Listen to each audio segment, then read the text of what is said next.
नमस्कार, स्वागत है आपका आज के इस नए सत्र पर।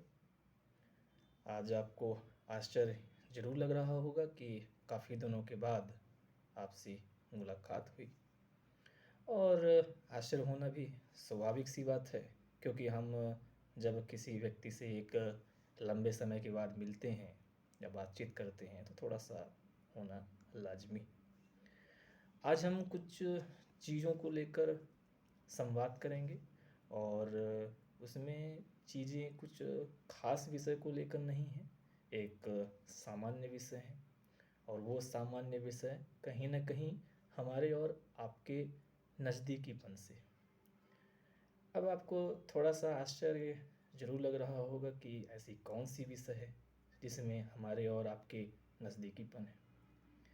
आपको यदि मालूम होगा कि आज सत्र 2023 जिसमें हम लोग चल रहे थे, उसका आज आखिरी दिवस है और अक्सर ये सुनने में मिलता है और ये कहा भी जाता है कि यदि लास्ट के दिनों में यदि अपने सुख और गमों को याद करें तो मन थोड़ा-सा प्रफुल्लित हो उठता है। वो कैसे? इस चीज़ को थोड़ा-सा देखेंगे। हम अपने जीवन में ये चीज़ ज़रूर देखते हैं कि कई घटनाएँ कभी न कभी एक खुशी के रूप में होती है तो कभी न कहीं एक दुःख के रूप में भी होता है। कहने का मतलब ये है कि जीवन में उतार और चढ़ाव दोनों देखने को मिलता है और उस उतार-चढ़ाव को देखते हुए कभी-कभी असफलताएँ भी हाथ लगती हैं, तो कभी-कभी सफलताएँ भी हाथ लगती हैं।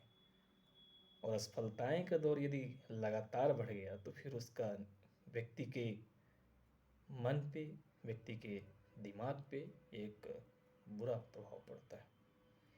फिर उसे पूरी तरह से अपने आप को टूटा हुआ महसूस करता है।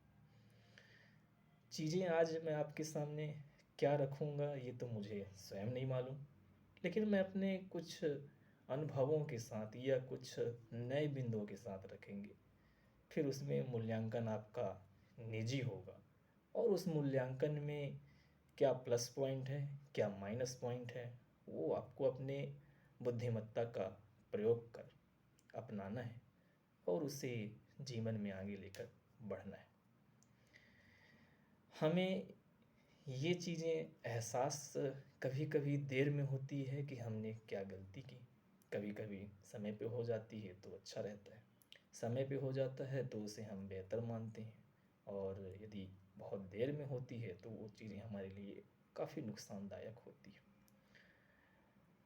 हम चीज़ों को जो गलत है उसे गलत सिद्ध करें और जो सही है उसे सही रूप में देखें।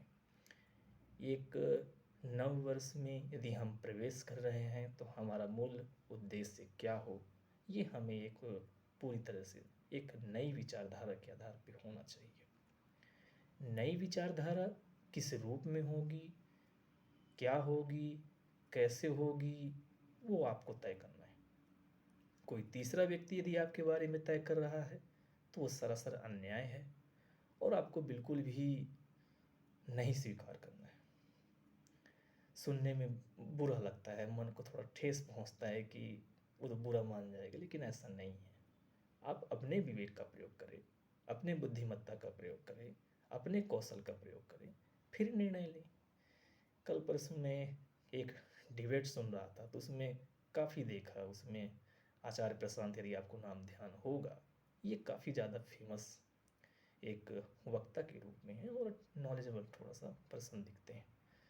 धार्मिकता की भावना रहती है लेकिन वो अलग विषय है, उसको नहीं छेड़ूँगा क्योंकि वो उतना ज़्यादा प्रासंगिक नहीं है। आज चीज़ें जो चीज़ें हम एक खुशी के लम्हे हैं उसे थोड़ा-सा एन्जॉय करेंगे, उसके बारे में हम चीज़ें रखेंगे और शेयर करेंगे।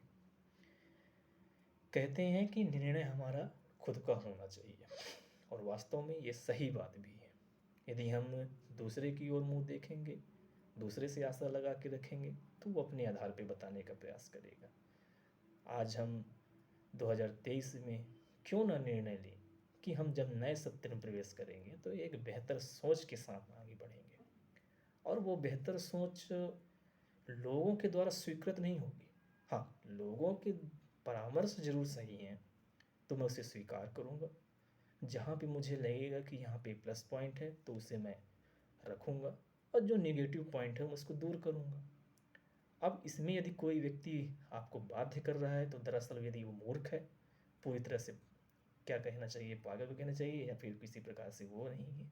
क्योंकि एक समझदार व्यक्ति वही है जो मतलब कि आपके विवेक का भी समझे, अपने विवेक को भी समझे, और दोनों के साथ एक आपसी सहमति के साथ बिंदु को रखे, तो चीज़ें एक सही रूप में आगे बढ़ती है। 2024 में आप किन किन थीमों को लेकर, किन किन चीज़ों को लेकर आप आगे बढ़ेंगे, वो आपका व्यक्तिगत निर्णय होना चाहिए। यदि आप किसी व्यवसाय से संबंधित हैं तो आपका अलग निर्णय होगा। यदि आपके एक एजुकेशनल सेक्टर से संबंधित हैं तो आपका निर्णय अलग होगा। यदि आप किसी भी सेक्टर से संबंधित, तो वहाँ पे आपका निर्णय का तरीका अलग अलग होता है, लक्ष्य अलग अलग होते हैं, तो उसके हिसाब से आपको आगे बढ़ना है। बढ़ते समय हमेशा इस बात का भी ख्याल रखना है कि कहीं चीज़ें पूरी तरह से जटिल तो नहीं हो रही हैं, कहीं हमारा जो चयन किया हुआ रास्ता पूरी तरह से गलत तो नहीं है। उन सब चीज़ों को भी देखते हुए हमें संभल के आगे बढ़ना है। आज का ये वीडियो बहुत ज़्यादा लंबा नहीं करूँगा, क्योंकि नववर्ष है और नववर्ष में इतने लंबे वीडियो देखना थोड़ा सा आपको बेचैनी महसूस होगा। छोटी सी शानदार वीडियो में ही 10 मिनट का ही तैयार करेंगे। इसमें हम अपना व्यू रखूँगा, और आपको अच्छा लगेगा तो बढ़िया है, आप उसे अपनाने का प्रयास भी करेंगे, यही उम्मीद रहेगी हमारी आपसे। और ये भी रहेगा कि आप अपने नए पॉइंट को भी ऐड करते हुए जीवन में आगे बढ़ना है। इन्हीं संपूर्ण संवाद के साथ आपको मेरी ओर से अंग्रेजी नववर्ष की हार्दिक शुभकामनाएं। हालांकि कहते ज़रूर अंग्रेजी नववर्ष है, लेकिन आपको इसकी मान्यताएं भली भांति परिचित होंगे, क्योंकि ये इस प्रकार से हमारी डीएनए में बस गया है कि हम इसे अंग्रेजी नववर्ष को हैप्पी न्यू ईयर ही बोलते हैं। हालांकि हिंदू नववर्ष हमारा वास्तविक रूप से माना जाता है, लेकिन वो एक धार्मिक विषय है, उसको हम बहुत ज़्यादा नहीं छेड़ेंगे। जो चीज़ें एक सरकारी दस्तावेज के रूप में जो मान्यताएं प्राप्त हैं, उनको हमें स्वीकार तो करना ही पड़ेगा। धर्म आडंबर वो चीज़ें अलग चीज़ें हैं, हम जिस रूप में जिससे संबंध रखते हैं उसका सम्मान करें तो बढ़िया है। आगे बढ़ाएंगे, वो भी नववर्ष आएगा, उसमें भी खुशियाँ मनाएंगे, वहाँ भी चीज़ों को हम बेहतर तरीके से रखेंगे और हम आगे बढ़ने की कोशिश करेंगे। तो अंत में इन्हीं ढेर सारी शुभकामनाओं के साथ आप निश्चय ही आगे बढ़ें और अपने उज्जवल भविष्य के साथ एक सही रूप में रहें। इन्हीं ढेर सारी उम्मीदों के साथ आपको अंत में पुनः ढेर सारी शुभकामनाएं। धन्यवाद। Thank you so much.